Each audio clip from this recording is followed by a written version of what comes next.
Amber has been openly disobeying her parents. She hangs out with friends her mother tells her not to hang out with, has been using drugs, and is dating older men. Her mother is desperate because she has absolutely no idea why Amber is acting this way.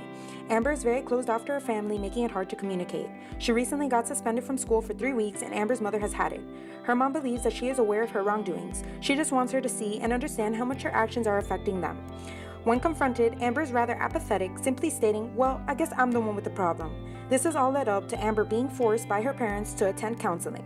Paige, her best friend, has supported her and convinced her that counseling would probably be best. Although Amber's mother will not make the direct complaints about her, it is clear that there is a lot more to the situation than meets the eye. Hi everyone, my name is Dr. Priscilla Cordova. My specialization is cognitive behavior therapy, also known as CBT. Cognitive behavior therapy is a psychotherapeutic approach that addresses dysfunctional emotions, maladaptive behaviors, and cognitive processes and contents through a number of goal-oriented, explicit, systematic procedures. The name refers to behavior therapy, cognitive therapy, and to therapy based upon a combination of basic behavioral and cognitive principles and research. Most therapists working with patients dealing with anxiety and depression use a blend of cognitive and behavior therapy. This technique acknowledges that there may be behaviors that cannot be controlled through rational thought. CBT is problem-focused, meaning that it undertakes for specific problems, and action-oriented, where the therapist, such as myself, would try to assist the client selecting specific strategies to help address those problems. After speaking with Amber's mother about her concerns, I felt that this was the best approach considering how Amber feels. She feels unworthy and a lack of motivation, and these feelings generally have deeper problems causing these adverse reactions. By applying this technique, we'll be better able to find the root of Amber's problems and come up with strategies based on her lifestyle so that she may take a proactive stance on bettering herself. Today, we will be working on our first intake session where I'll be asking Amber general questions to see where she stands today. Hi, nice to meet you. My name is Dr. Cordova. Hi, I'm Amber. I understand you referred to me by your mother. She came to my office the other day and she expressed that she's a little bit concerned about your behavior lately. Yeah, to be honest, I've been feeling bad for, a long time. And after talking to my best friend, she finally convinced me that I should probably come, get some help because I do want to feel better. Okay. How long have you been feeling this way? I'd say it's been a really long time, but it's really gotten worse the past 4 months since school started, really. If you don't mind, I'm going to be jotting down some notes in our session. How has this gotten worse? When I'm at school, I'm constantly getting picked on, and I hate my school. And then it's hard because I go home and I feel like my mom and my stepdad are constantly breathing down my neck. Okay. How are you doing in school? I guess grade-wise, I'm doing all right. I don't really have many friends. So you don't engage in any activities or anything? No, not really. I don't feel the motivation to. How are things at home, more in depth, with your stepfather? Things at home are rough. I feel like things are worse when I'm home. Especially, I can't be bothered to do anything. If my stepdad's there, I'm just annoyed. So I try to go out and be with my friends, but go figure. My parents don't like my friends either. So you're feeling really down, and I feel like you have this lack of motivation. You feel a lot of pressure on yourself? Yeah, and especially because I feel like I have no one to talk to. So I keep things all bottled up. I really, no one just gets it.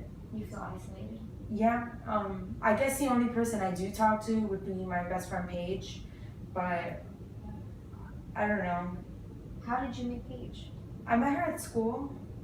Is she your age? Yeah, she's in my same grade. I met her my freshman year. And your parents like her? My parents are alright with her. Okay. So you live with your mom and your stepfather. You don't talk to neither one of them?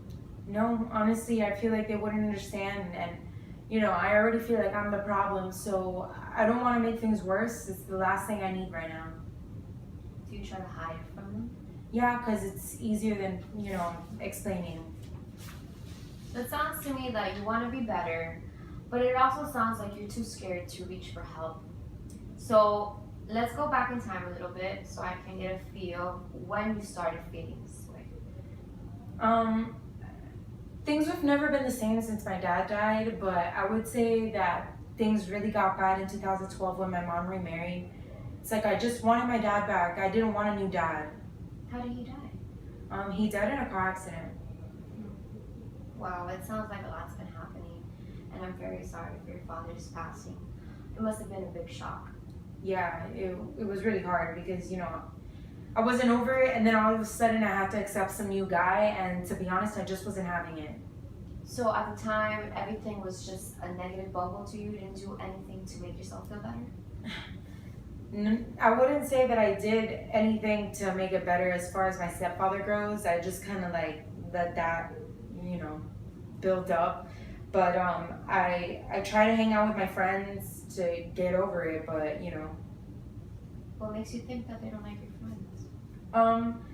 they never let me go anywhere without a million questions. So it's like they don't trust me. And it's gotten so bad that I have to sneak out of the house because they just don't let me do anything, and I don't understand. Have they met them? No, they've only met Paige.